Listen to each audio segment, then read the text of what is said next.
My husband threw a cruel eviction gala, handing me papers with a cake reading, "Good riddance." I smiled and signed. My pen stroke secured 65% of his entire empire. I stood in the freezing rain outside the local cemetery, watching my husband of 10 years arrange white roses on his mother's grave. It was a Tuesday afternoon, gray and miserable, the kind of weather that soaked right through your bones. But Garrett did not seem to mind the cold. He was too busy performing. I watched him tilt his head at the exact angle required to look stoic yet heartbroken. I noted the calculated pause he took before speaking and the slight, deliberate tremor in his voice. It was all choreography. A perfectly timed presentation of grief, executed just in case the local press or society photographers happened to be watching from beyond the wrought iron gates. Even in mourning, my husband was running a public relations campaign. He spoke loudly enough for his voice to carry across the wet grass, declaring how proud his mother would have been of what we had built together. But standing there, shivering in my dark wool coat, I felt a sharp, bitter realization hit the back of my throat. There was no we in what had been built over the last decade.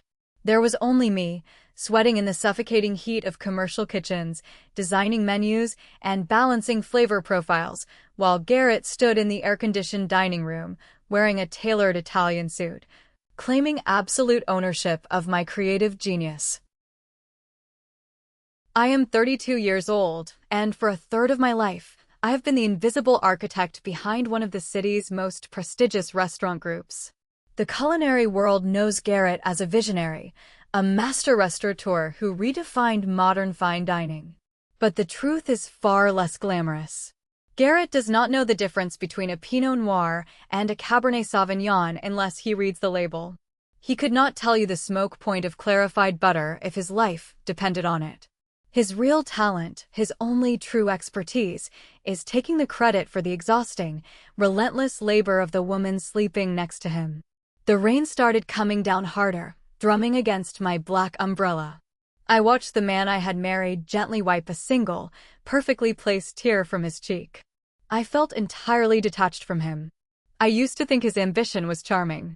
When we first met, I thought we were a team, a partnership where my culinary arts and his business acumen would blend seamlessly.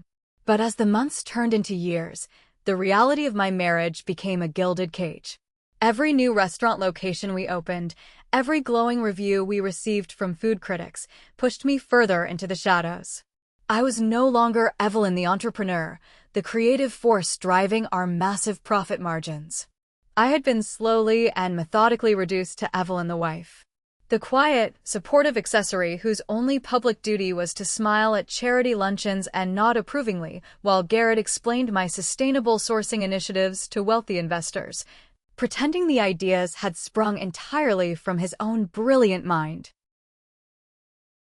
Looking at him now, adjusting his cuffs in the rain, I finally admitted the ugly truth I had been avoiding for years. My marriage was not a partnership. It was an exploitation. I was a resource to be managed, a talent to be harvested, and a brand to be borrowed whenever it was convenient for his image. The man standing 10 feet away from me was a parasite wearing a designer watch. And as he turned around, giving me a somber, rehearsed smile to signal that his mourning period was officially over for the day, a deep, unsettling clarity washed over me. I did not love him anymore. I am not even sure if I ever knew the real him. But more importantly, I realized that if he was capable of faking this level of profound emotional depth for a dead woman, there was no telling what kind of elaborate lies he was spinning behind my back while I was too busy running his empire. The ride back to our penthouse was suffocatingly quiet. Garrett spent the entire 30-minute drive staring at his phone, his thumbs moving rapidly across the screen, completely detached from the grief he had just been broadcasting to the world. Watching him ignore me, my mind inevitably drifted back to my late father, Edward. My dad passed away 3 years ago, but suddenly, his voice echoed in my head with terrifying clarity. My father was a self-made man, a rugged contractor who built a massive real estate portfolio from nothing but dirt and determination. He had a sixth sense for recognizing opportunistic people. 10 years ago, Just a few weeks before my wedding, he called me into his oak-paneled study. I can still smell the heavy scent of old leather and the dark roast coffee he always drank. He sat behind his massive desk, sliding a thick stack of legal documents toward me. It was a prenuptial agreement. He looked me dead in the eye and told me that he did not trust the charming, overly polished man I was about to marry. My father believed that men like Garrett saw romance as a networking opportunity and marriage as an acquisition strategy. The terms of that contract were brutal but protective. If Garrett ever initiated a divorce, or if there was any proven infidelity, I would walk away with exactly 65% of all marital assets, business holdings, and future investments. At 22 years old, completely blinded by what I thought was a fairy tale romance, I was furious. I accused my dad of being cynical and paranoid. I defended Garrett passionately, claiming he loved me for who I was, not for the seed money my father was providing to open our first restaurant. But my dad was relentless. He refused to attend the wedding unless the document was signed. To keep the peace, Garrett enthusiastically agreed to sign it, putting on his best performance of a wounded but understanding groom. The night before the wedding, surrounded by white silk and chaotic bridesmaids in my childhood bedroom, I decided I wanted to read the contract one last time, just to understand the exact legal language. But when I opened the leather portfolio where Garrett had supposedly placed the signed copies, it was completely empty. The papers had vanished. When I confronted him in a panic the next morning, standing in the hallway of the church, he just gave me that effortless, dazzling smile. He laughed and said the lawyers must have misplaced them in the shuffle of the wedding preparations. He grabbed my hands, looked deep into my eyes, and told me we did not need a piece of paper to prove our commitment because we had forever to figure out the finances. And I believed him. I was so incredibly young, so desperately eager to start my life with him, that I let it go. We walked down the aisle without a safety net. Over the next 10 years, I buried myself in the kitchen, building our single restaurant into a multi-million-dollar hospitality group, pouring every ounce of my inherited wealth and personal sweat into the business. I never brought up the missing contract again, convincing myself that it was a blessing in disguise, a testament to our mutual trust. But now, sitting in the passenger seat of his luxury SUV, listening to the rhythmic clicking of his manicured fingers against his phone screen, a sickening wave of nausea hit my stomach. It was not a mistake. The missing paperwork 10 years ago was not a clerical error. It was a calculated strategy. He had deliberately disposed of the only document that protected my financial future. He had systematically built his entire public identity and personal wealth on the foundation of my labor, knowing full well that I had no legal leverage to stop him if he ever decided I was no longer useful. My father had been right about everything. And it took me a decade and a fake display of grief in a rainy cemetery to finally wake up to the nightmare I was living in. The next morning, I threw myself back into the only place where things still made sense, the work. While Garrett slept in, recovering from his exhausting performance at the cemetery, I drove across town to the industrial warehouse district. The air out there smelled of diesel fumes and crushed cardboard, a stark contrast to the sterile, marble-floored penthouse I had just left. I was there for a routine supplier meeting with one of our oldest produce vendors, a gruff but honest man who had been sourcing our organic vegetables since we opened our very first location. We spent 2 hours walking through massive walk-in refrigerators, inspecting crates of winter squash, and discussing seasonal pricing models. I narrated my exact vision for the upcoming winter menu, detailing how the root vegetables needed to hold their texture for a specific roasting technique I was developing. The vendor listened intently, making notes on a battered clipboard.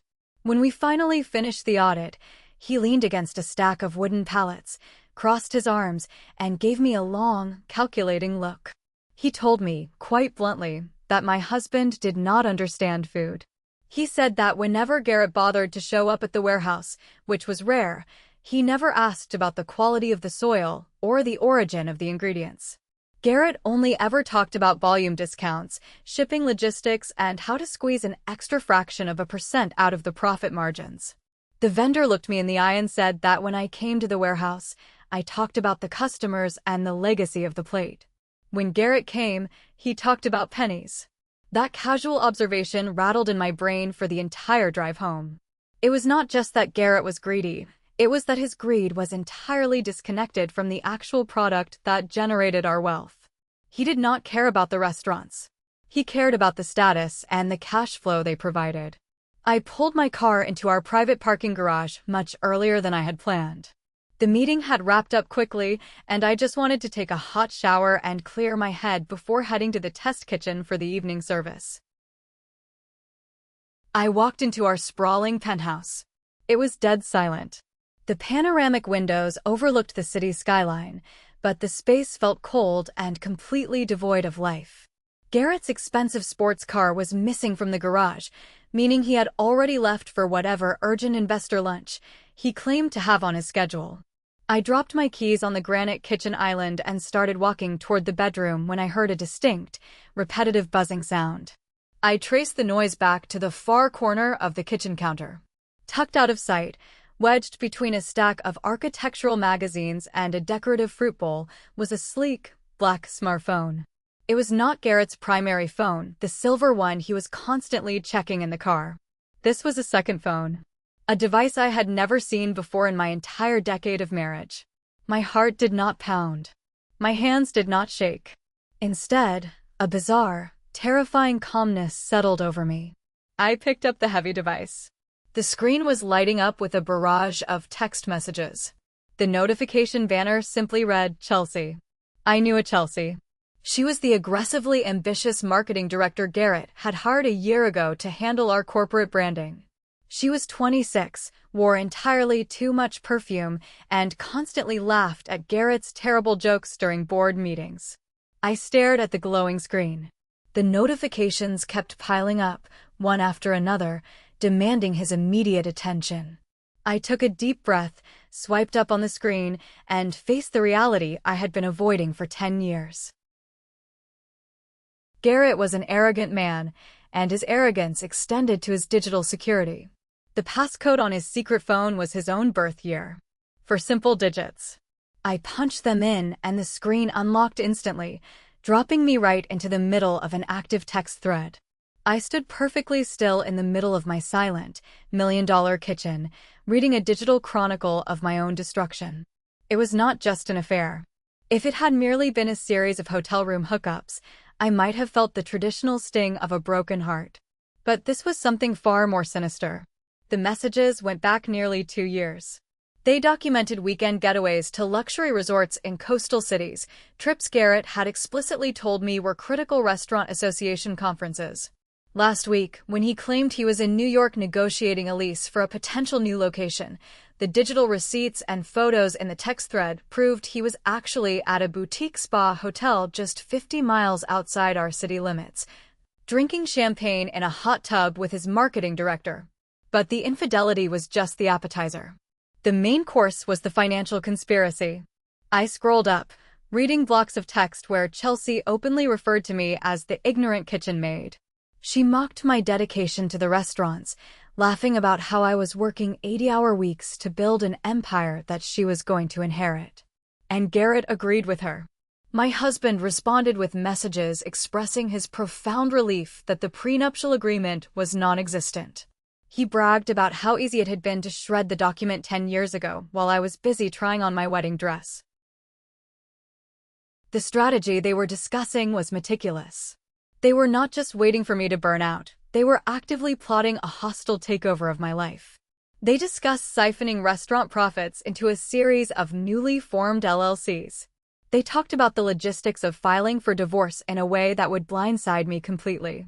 Garrett's ultimate goal, clearly spelled out in a message sent just 3 days ago, was to stage a massive, public humiliation. He wanted to break me emotionally in front of our peers, frame the divorce as his desperate escape from a toxic, unhinged wife, and force me out of the company with absolutely nothing but the clothes on my back. He called it his liberation plan. I stood there for an hour, scrolling through thousands of words of betrayal. I did not shed a single tear. The woman who had loved Garrett, The naive 22-year-old who had trusted him on her wedding day died right there on the kitchen floor. In her place, a cold, calculating fury took root. I realized that crying was a luxury for people who had a safety net. I had none.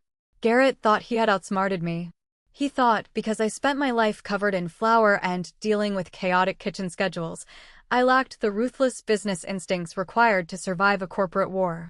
He forgot that I am my father's daughter. He forgot that I built this empire from scratch. I took out my own phone and spent the next 30 minutes photographing every single message, every attachment, and every date stamp. I documented the entire 2-year affair and the financial plotting, creating a digital backup of his entire secret life. When I was finished, I carefully wiped his screen with a microfiber cloth to remove my fingerprints. I placed the black phone exactly where I found it, wedged behind the magazines, perfectly aligning it with the edge of the fruit bowl. I walked to the bathroom, washed my face with ice-cold water, and looked at my reflection in the mirror. I was going to let him think he was winning. I was going to let him plan his little public liberation. But by the time he pulled the trigger, the gun was going to be pointed squarely at his own head. If this story of betrayal and calculated survival has you hooked, please hit that like button and subscribe to the channel. Also, drop a comment below with the name of the city you are watching from. Every comment helps push this video to more people who love a good revenge story. Thank you so much for your support. Now, let's get back to the drama. That night, Garrett returned to the penthouse just after 10 o'clock, reeking of expensive bourbon and Chelsea's signature floral perfume. He fed me a rehearsed, elaborate lie about an exhausting dinner with potential investors from overseas. I played my part flawlessly. I smiled, took his coat, and offered to make him a cup of chamomile tea to help him unwind. I watched him act out the role of the tired, hard-working provider with a level of detachment that frankly scared me. It is terrifying how easily you can smile at a man when you are actively planning his total destruction. I waited until 2 in the morning.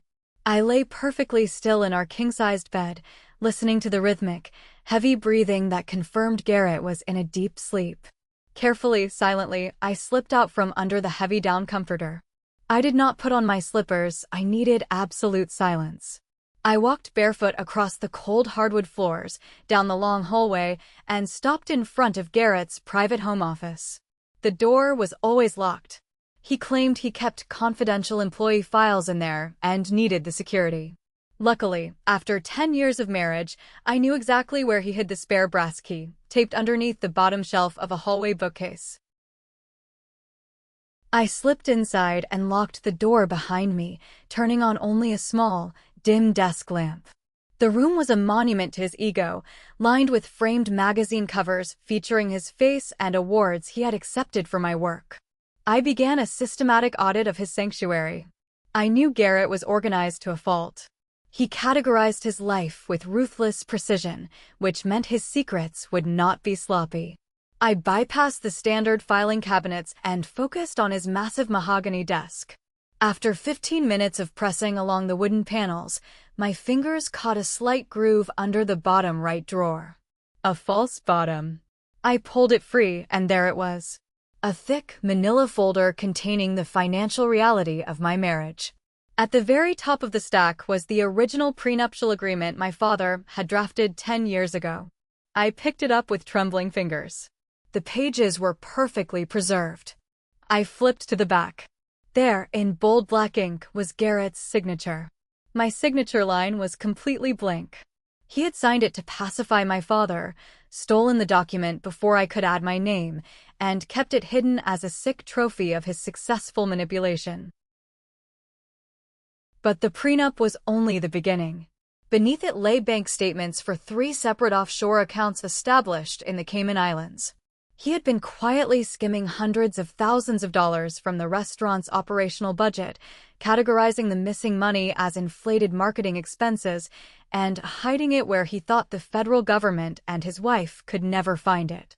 There were also property deeds for 2 luxury condominiums downtown, purchased under a shell company entirely in his name. I spent the next 45 minutes photographing every single page. I made sure the lighting was clear and the account numbers were perfectly legible. I was building an airtight, undeniable case of fraud, embezzlement, and premeditated financial abuse. Once I had captured everything, I meticulously reassembled the hidden compartment.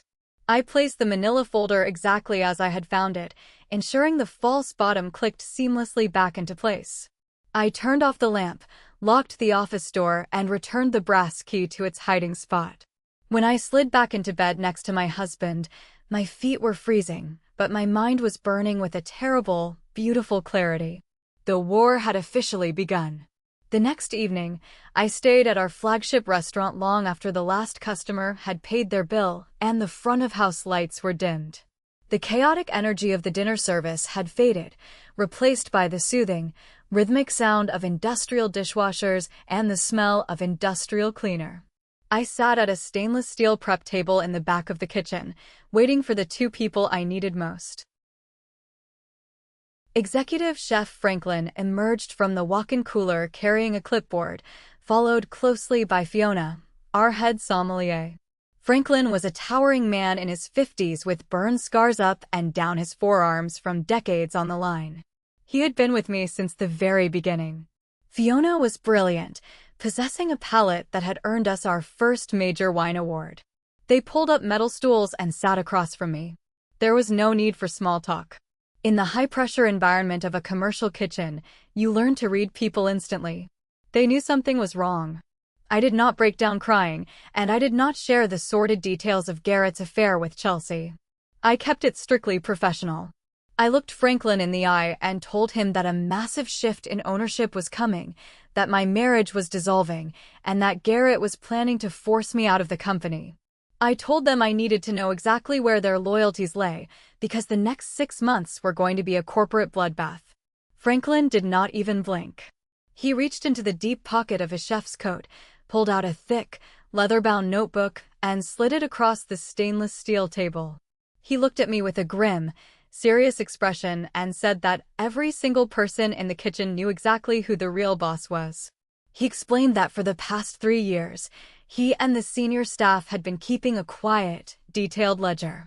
Every time Garrett stormed into the kitchen and issued a disastrous operational directive, like demanding we switch to a cheaper, lower-quality meat supplier, or trying to slash the prep cook's hours to boost his quarterly bonus, Franklin had documented it.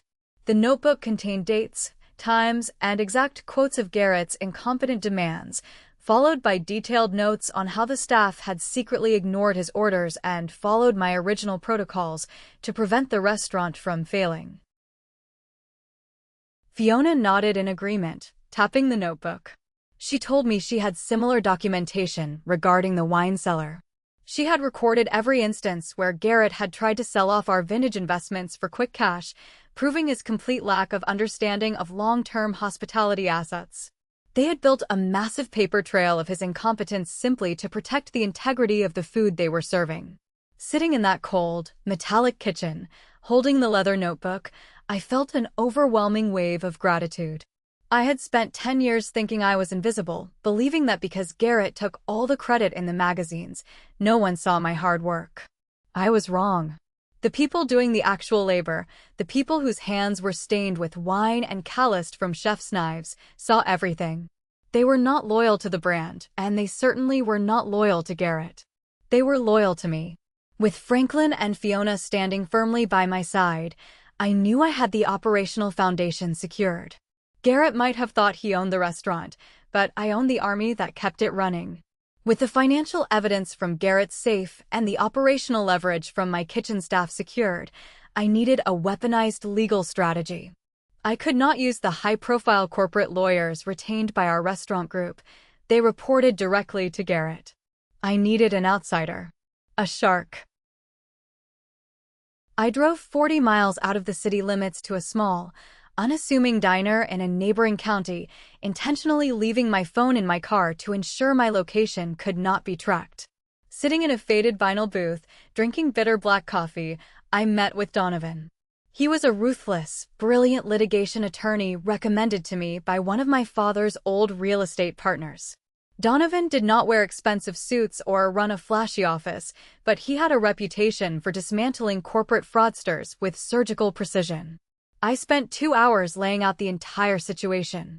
I handed him printed photographs of the hidden prenuptial agreement, the offshore bank accounts, the digital texts proving the affair, and the ledger of Garrett's business incompetence. Donovan reviewed the documents in total silence, occasionally tapping his pen against the diner table. When he finally looked up, he did not offer pity or empty legal platitudes. He offered a masterclass in tactical warfare. Donovan explicitly told me not to file for divorce. Not yet. Confronting Garrett now would only give him time to hide the offshore money deeper and initiate his own legal maneuvers to lock me out of the company accounts. Instead, Donovan outlined a grueling, 6-month covert operation. While Garrett was distracted by his secret weekend getaways with Chelsea and his grand plans for my public humiliation, we were going to build an invisible legal web around him. The strategy was brutally administrative. For the next half-year, Donovan and his team would work entirely in the shadows. They were going to legally copyright every single original recipe I had ever created for the restaurants. They were going to trademark the proprietary operational protocols, the staff training manuals, and the unique supply chain logistics I had built from scratch. Because I had created all of these intellectual properties and could prove it with years of handwritten development notes and emails, Donovan was going to legally bind them to my maiden name, separate from the marital corporate umbrella. Donovan leaned across the table, his eyes sharp, and explained the ultimate trap. He said that Garrett thought the business was just brick, mortar, and a fancy logo. But the actual value of the empire was the intellectual property, the systems, and the food that kept people coming back. By the time Garrett tried to execute his hostile takeover, he would discover that he owned absolutely nothing but empty dining rooms. The legal rights to the menus, the operations, and the very soul of the restaurants would belong exclusively to me. I walked out of that diner into the crisp afternoon air, feeling a strange, intoxicating sense of power. The terrified, naive wife had been completely burned away. The trap was set, the paperwork was quietly being filed, and all I had to do now was go home, smile at my cheating husband, and patiently wait for him to dig his own grave. The human mind is a terrifyingly adaptable thing. If you had told me a year ago that I could share a bed, share a home, and share a life with a man who was actively plotting to destroy me, I would have said you were crazy. I would have thought I would crack under the pressure, or scream, or throw a plate at his perfectly styled head. But when survival is on the line, you learn how to act. You learn how to swallow your rage so deeply that it just feels like indigestion. For the next 6 months, I delivered the performance of a lifetime. I became the ultimate, oblivious, supportive wife. The psychological toll of maintaining that mask was immense, especially when dealing with Garrett's family. His sister, Daphne, had always been a thorn in my side. Daphne was the kind of woman who wore too much jewelry to casual brunches and treated waitstaff like they were invisible. She had always resented me because I came from money, my father's money, while she and Garrett had grown up middle class. She masked her jealousy with relentless, passive-aggressive digs about my dedication to the restaurant. I remember one specific family dinner at Daphne's house, about 3 months into my covert legal operation. We were sitting around her overly decorated dining table, eating a dry, overcooked roast that she had spent all day complaining about. Garrett was sitting next to me, holding my hand under the table, playing the role of the devoted husband. Daphne reached behind her chair and pulled out a gift-wrapped book. With a sickeningly sweet smile, she slid it across the table toward me. I unwrapped it. It was a vintage lifestyle guide titled, How to Keep Your Man Happy, a guide for the career-obsessed wife. My blood boiled instantly. I could feel the heat rising in my cheeks. Garrett chuckled, a rich, booming laugh, and squeezed my hand. He told Daphne she was terrible, but he did not tell her to take it back. He just sat there, soaking up the validation that his wife was neglecting him while he bravely held our marriage together. 3 months prior, that moment would have crushed me. I would have felt guilty or angry or inadequate. But sitting there that night, knowing that my lawyer, Donovan, was currently filing copyright protections for every single recipe in our multi-million-dollar empire under my maiden name, I felt absolutely nothing but a cold, hard amusement. I looked at Daphne, flashed her my brightest, most genuine smile, and thanked her profusely. I told her it was such a thoughtful gift and that I would start reading it that very night. I even gently stroked Garrett's arm and told the whole table how lucky I was that he was so patient with my chaotic kitchen schedule. Daphne looked slightly disappointed that she had not provoked a reaction, and Garrett looked incredibly smug. That was the hardest part of those 6 months. The constant, suffocating smugness.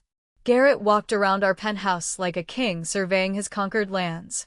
He would leave for his weekend networking retreats with a bounce in his step, kissing me on the forehead and telling me to get some rest. I would stand in the doorway, waving goodbye, watching his luxury car pull out of the driveway. The second his taillights disappeared down the street, my smile would drop. I would march straight to my home office, lock the door, and get on a secure conference call with Donovan. Every single day was a dual reality. In the light, I was Evelyn, the quiet, hard-working chef who was completely clueless about her husband's affairs and financial crimes. In the dark, I was a strategic architect, quietly laying explosive charges under every single pillar of his life. I stopped fighting with him about the restaurant budgets. When he suggested cutting the quality of our seafood suppliers to save a few $1,000s a month, I just nodded and told him he had a brilliant mind for business. Then, I would secretly document his directive, send it to Chef Franklin to add to our ledger of incompetence, and authorize the purchase of the high-quality seafood anyway, burying the invoice in a complex spreadsheet that Garrett was too lazy to ever actually read. I was feeding his ego every single day, fattening him up for the slaughter. While Donovan was busy securing the legal perimeter, I needed to make sure Garrett had absolutely no financial escape routes when the trap finally snapped shut. The 65% of the marital assets I was entitled to under the prenuptial agreement was a massive sum, but the remaining 35% would still leave him with enough capital to potentially start over, or worse, drag me into a protracted legal battle using his remaining shares of the restaurant group. I needed him completely broke. I needed him desperate. Enter Cassandra. Cassandra was a titan in the hospitality investment sector. She managed a private equity firm that specialized in acquiring distressed restaurant brands. Garrett had spent the better part of 2 years trying to court her, buying her expensive lunches, sending her rare bottles of wine, and pitching her on a massive national expansion of our brand. She had always politely declined. Garrett thought she was just playing hard to get. The truth was, Cassandra was a razor-sharp businesswoman who had seen right through his polished veneer. She knew a fraud when she saw one. I arranged a private, off-the-books meeting with Cassandra at a quiet coffee shop in the financial district. I did not wear my chef's coat, and I did not play the quiet wife. I wore a tailored suit, brought a briefcase full of heavily encrypted tablets, and laid out exactly what was about to happen. I showed Cassandra the operational blueprints for our entire restaurant group. I walked her through the supply chain logistics, the profit margins, and the proprietary training programs. I proved to her, with undeniable documentation, that Garrett was merely a highly paid mascot. I owned the intellectual property, I owned the recipes, and I commanded the loyalty of the staff. Then I dropped the bombshell. I told her about the impending divorce, the offshore accounts, and the hidden prenuptial agreement that was about to strip Garrett of 65% of his net worth overnight. Cassandra sat back in her chair, her coffee going completely cold, staring at me with a mixture of shock and deep professional respect. She asked me what I wanted from her. I leaned forward and proposed a shadow deal. I explained that when the legal hammer fell on a Monday morning, Garrett's bank accounts would be frozen. His credit cards would be declined. His offshore safety nets would be legally intercepted. He would be trapped in a sudden, terrifying liquidity crisis, needing millions of dollars in cash to retain high-powered defense lawyers and maintain his lavish lifestyle with Chelsea. The only asset he would have left to liquidate quickly would be his minority, 35% stake in the restaurant group. My offer to Cassandra was simple. When Garrett inevitably came crawling to her private equity firm begging for a quick buyout, she would offer him pennies on the dollar. She would leverage his desperation, citing the sudden scandal of the divorce and the freezing of his assets as a massive liability. She would buy his remaining shares for a fraction of their actual value, providing him with a pathetic lump sum of cash just to get him out of the picture. And then, per a confidential, legally binding side agreement drafted by Donovan, Cassandra's firm would immediately flip those shares and sell them directly to me at cost, plus a very generous consulting fee for her troubles. Cassandra looked at the projected numbers. She looked at the legally bulletproof intellectual property patents I had already filed. A slow, predatory smile spread across her face. She reached across the small cafe table and shook my hand. The deal was struck. Garrett thought he was a master manipulator. He thought he was moving chess pieces around the board, isolating me, draining my resources, and setting me up for a spectacular fall. He had absolutely no idea that I had not only removed his safety net, but I had paved the ground beneath him with concrete. By the time I left that coffee shop, his fate was sealed. His wealth, his reputation, and his precious empire were already gone. He was just a ghost, haunting a life that no longer belonged to him, waiting for the day I finally decided to turn on the lights. Our 10th wedding anniversary fell on a Saturday. By this point, I had been living a double life for 6 grueling months. The intellectual property was entirely in my name. The shadow buyout with Cassandra was inked and locked in a vault. The staff was prepped, and Donovan had the legal filings queued up and ready to execute at the push of a button. I was just waiting for Garrett to make his final move. And true to his narcissistic nature, he did not just want a divorce, he wanted a theatrical production. He had told me he booked a private, romantic dinner for 2 at a secluded vineyard out of town.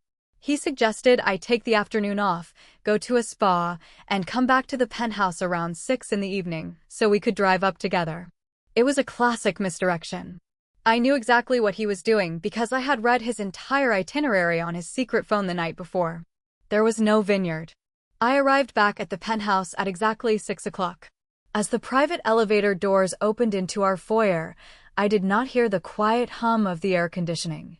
I heard a dull roar of conversation, the clinking of cocktail glasses, and upbeat jazz music playing from our expensive sound system. I stepped into the entryway, hung my coat in the closet, and walked into our massive, open-concept living room. It was packed. There were at least 50 people standing in my home.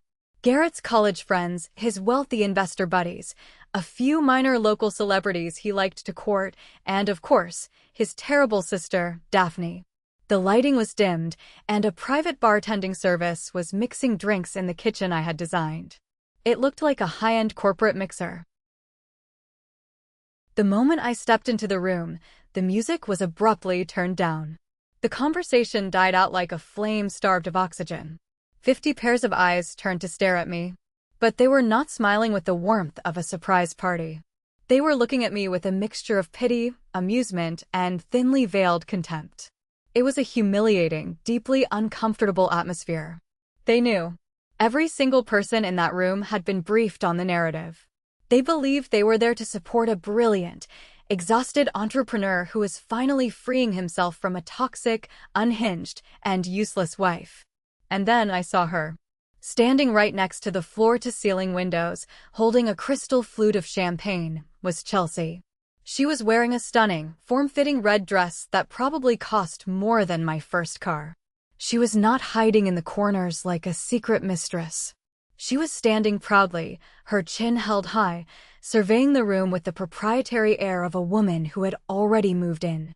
She locked eyes with me and gave me a small, victorious smirk. The audacity of it was almost impressive. Garrett emerged from the crowd, wearing a custom-tailored navy suit, looking like he was about to accept an Oscar. He walked toward me, his hands held up in a gesture that was meant to look pacifying, but felt entirely predatory. He stopped a few feet away, making sure he was the absolute center of attention. He cleared his throat, and the room went dead silent. He started his monologue. He used his softest, most sympathetic voice. He told me that the last 10 years had been a struggle. He talked about how hard he had tried to make the marriage work, how he had carried the weight of our business empire on his shoulders while trying to manage my emotional instability and my obsessive, unhealthy attachment to the kitchen. He actually used those words. He painted a picture of a man who had sacrificed everything for a woman who simply could not keep up with his brilliance. He told the crowd that he had reached his breaking point, that he needed to protect his mental health and his business legacy. I stood there, perfectly still, letting his lies wash over me. I looked at the faces in the crowd. Some of his friends were nodding sympathetically. Daphne looked like she was about to burst into applause. I did not interrupt him. I let him dig the hole as deep as he possibly could. I let him establish, in front of 50 witnesses, that he was the one initiating the separation, and that he was doing it with clear, premeditated intent. He was putting the final nail in his own coffin, and he was too arrogant to hear the hammering. Garrett snapped his fingers, a sharp, arrogant sound that echoed in the quiet room. On cue, the kitchen doors swung open, and 2 catering staff members wheeled out a massive, 3-tiered cake on a silver cart. It was an elegant, expensive creation, covered in pristine white fondant. But it was not an anniversary cake. As the cart was pushed into the center of the living room, right between Garrett and me, I could clearly read the words written in elegant, dark chocolate cursive across the top tier. It read, "Good riddance." A ripple of cruel laughter moved through the crowd. This was the grand finale. The ultimate humiliation he had planned for months. Daphne stepped out from the crowd, raising her cocktail glass high in the air. Her face was flushed with wine and sheer, malicious joy. "To my brother," Daphne announced, her voice dripping with venom. "For 10 years, we have watched you drag dead weight up a mountain. We have watched you build an empire while chained to a woman who belongs in a diner, not a boardroom. Tonight, we celebrate cutting the cord. We celebrate a new era, a new start, and a much-needed housecleaning. To Garrett, and to finally taking out the trash." The crowd actually cheered. They raised their glasses, clapping and laughing at the woman standing alone in the center of the room. Garrett turned to me, his eyes gleaming with a sick, triumphant satisfaction. He reached inside his tailored suit jacket and pulled out a thick, folded stack of legal documents. He held them out to me. "These are the divorce papers, Evelyn," he said, his voice loud enough for the back row to hear. "I have already signed them.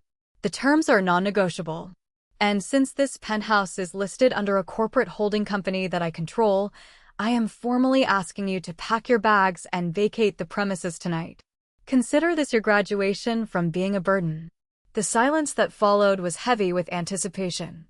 Garrett, Chelsea, Daphne, and everyone else in that room were waiting for the breakdown. They were waiting for me to scream, to cry, to beg for mercy, or to throw myself at his feet. They wanted a hysterical scene to justify the cruel narrative they had constructed. I looked at the cake. I looked at Chelsea, who was practically vibrating with excitement. I looked at Daphne's smug face. And finally, I looked into the eyes of the man I had spent a decade of my life with. I felt a genuine, bubbling sense of joy rise in my chest. A real, brilliant smile broke across my face. It was not a forced smile. It was the smile of a woman who had just watched her enemy voluntarily step into a bear trap. "Garrett," I said, my voice calm, steady, and crystal clear. "You have always had a flair for the dramatic. I really appreciate you gathering everyone here tonight. It makes things so much simpler." I reached into my purse, pulled out my favorite, heavy-barreled ink pen, and took the documents from his hand. I did not read them. I didn't need to. I flipped to the back page, placed the stack on the silver cake cart right next to the words, "Good riddance," and signed my name with a grand, sweeping flourish. I handed the papers back to him. His brow furrowed for a fraction of a second, clearly confused by my lack of hysterics, but his ego quickly overrode his instincts. He snatched the papers back, and the room erupted into cheers and applause once again. "Thank you, everyone, for your honesty tonight," I said, raising my voice just enough to cut through the celebration. "I will go pack my things now. Enjoy the cake." I turned my back on them and walked calmly down the hallway to the master bedroom. I pulled my pre-packed suitcase from the closet. I had packed it 3 days ago and walked right out the front door of the penthouse. I rode the elevator down to the parking garage in total silence. When I got into my car, I pulled out my phone and sent a single, one-word text message to Donovan: execute. Upstairs, Garrett and his friends were drinking champagne and eating cake, celebrating his brilliant victory. They were completely unaware that by handing me those papers, and by loudly declaring in front of 50 witnesses that he was initiating the divorce to replace me, he had just legally validated every single clause in the hidden prenuptial agreement.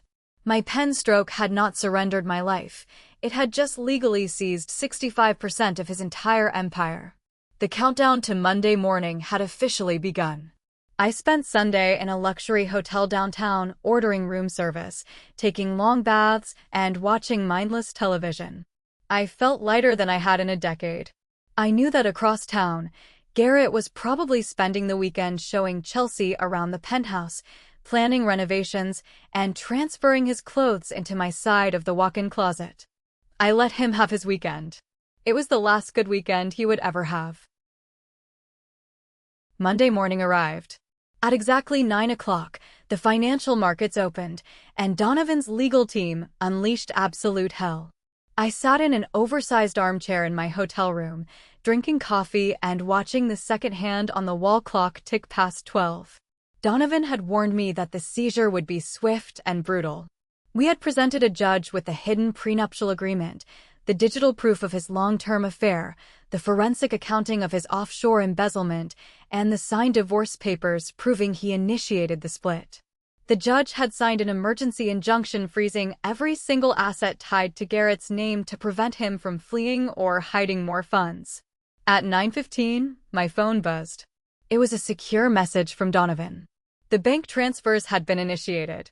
65% of the primary marital accounts were instantly routed into a secure trust in my name. The offshore accounts in the Cayman Islands, which Garrett thought were invisible, were legally seized by federal authorities due to the tax fraud implications Donovan had helpfully pointed out, effectively zeroing out Garrett's secret safety net.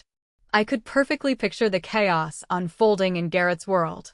At that exact moment, he was likely sitting at a table in a trendy cafe with Chelsea, trying to pay for a ridiculously expensive breakfast. I imagined the waiter politely returning his sleek, black corporate credit card, explaining that it had been declined. I imagined Garrett scoffing, blaming a bank error, and pulling out his personal platinum card, only to have that declined as well. At 9:30, the second wave hit. Donovan's team formally served the corporate holding company with the intellectual property injunctions. Every single restaurant in our group received a legally binding cease and desist order. The corporate board was notified that Garrett no longer held the legal rights to the menus, the name of the flagship restaurant, or any of the operational software. The entire business model was suspended because the man claiming to own it had absolutely no legal right to use the recipes. At 9:45, my phone started ringing. It was Garrett. I watched his name flash on the screen. He called 4 times in a row. I did not answer. He texted me in a panic, asking what was happening with the bank accounts, asking if I had done something, demanding I pick up the phone. The arrogant, triumphant tone from Saturday night was completely gone, replaced by the frantic, breathless terror of a man watching his entire reality disintegrate in real time. I silenced my phone, finished my coffee, and stood up. It was time to go to work. I arrived at the flagship restaurant just before 11 in the morning. The lunch rush had not started yet, but the kitchen was usually bustling with prep work. Today, however, the dining room was closed. I had instructed Franklin to lock the front doors and gather the entire staff in the main dining area. I walked through the back entrance, wearing my chef's coat for the first time in days. The staff, over 40 people, from the sous chefs to the dishwashers, the hosts, and the waitstaff, were standing around the mahogany tables. When I walked into the room, a hush fell over the crowd. Franklin stood at the front, his arms crossed over his massive chest. I stood at the head of the room and kept it brief. I announced that the corporate structure of the restaurant group was undergoing a massive, immediate change. I informed them that as of 9 o'clock this morning, I was the sole legal owner of the restaurant's intellectual property, the menus, and the operational systems. I told them that Garrett was no longer the CEO, no longer the owner, and no longer welcome on the premises without my explicit permission. For 3 seconds, there was absolute silence. Then, Franklin started clapping. Slowly at first, and then Fiona joined in. Within 5 seconds, the entire room erupted into deafening applause and cheers. Some of the line cooks were whistling. The relief in the room was palpable. They had spent years watching an incompetent narcissist take credit for their hard work and make their lives miserable with terrible management decisions. Now, the person who actually bled and sweat alongside them was in charge. The celebration was abruptly interrupted by the sound of violent pounding on the heavy glass front doors. We all turned to look. Garrett was standing on the sidewalk, his face flushed a dark, angry purple. His expensive suit was wrinkled, his tie was loosened, and he looked like a wild animal trapped in a cage. He was screaming something through the thick glass, rattling the locked door handles.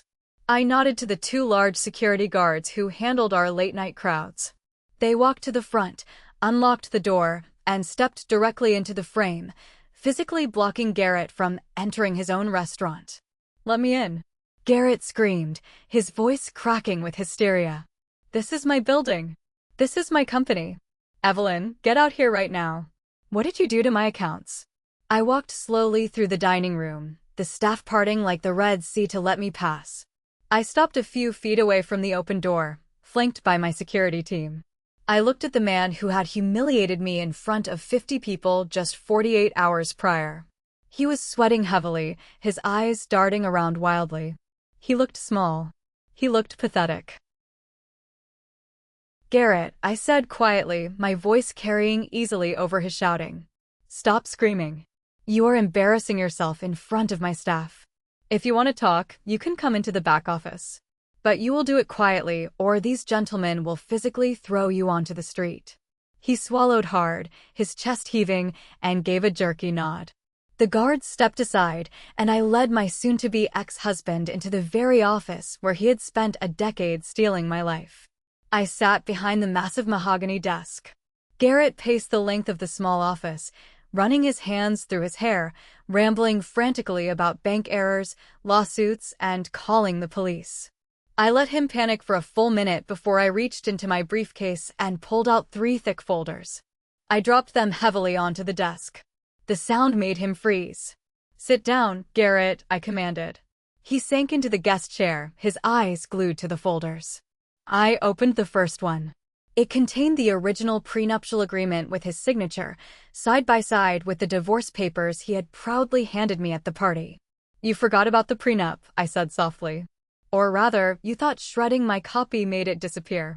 You didn't realize I found your hidden copy 6 months ago. By initiating the divorce and publicly demanding I leave, you activated the clause. 65% of everything, including your offshore Cayman accounts, is legally mine." He stared at the documents, his mouth opening and closing like a suffocating fish. He couldn't speak. I opened the second folder. "These are the intellectual property patents," I continued, sliding the federal copyright documents toward him. "I own the recipes. I own the operational manuals. The restaurants are currently worthless shells because the holding company cannot legally serve the food that makes the money. The board is currently drafting a resolution to strip you of your remaining shares to avoid a massive lawsuit from me.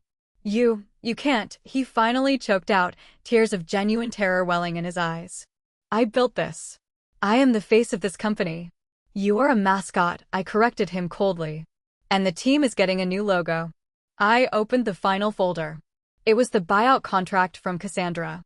I explained, in excruciating detail, how she was going to offer him pennies on the dollar for his remaining, useless 35% stake, and how he was going to have to take it just to pay off the massive legal debts and tax penalties he was about to incur from his hidden offshore accounts. "And before you think about running home to Chelsea," I added, leaning forward, I should let you know that her corporate credit card was linked to your frozen accounts.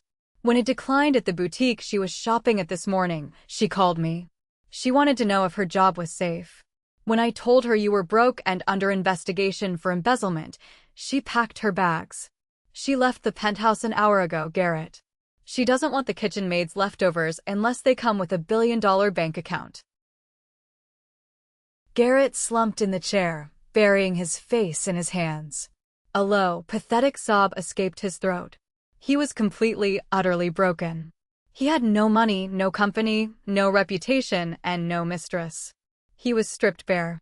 I reached into the bottom drawer of the desk and pulled out a simple, white waiter's apron, along with a single sheet of paper.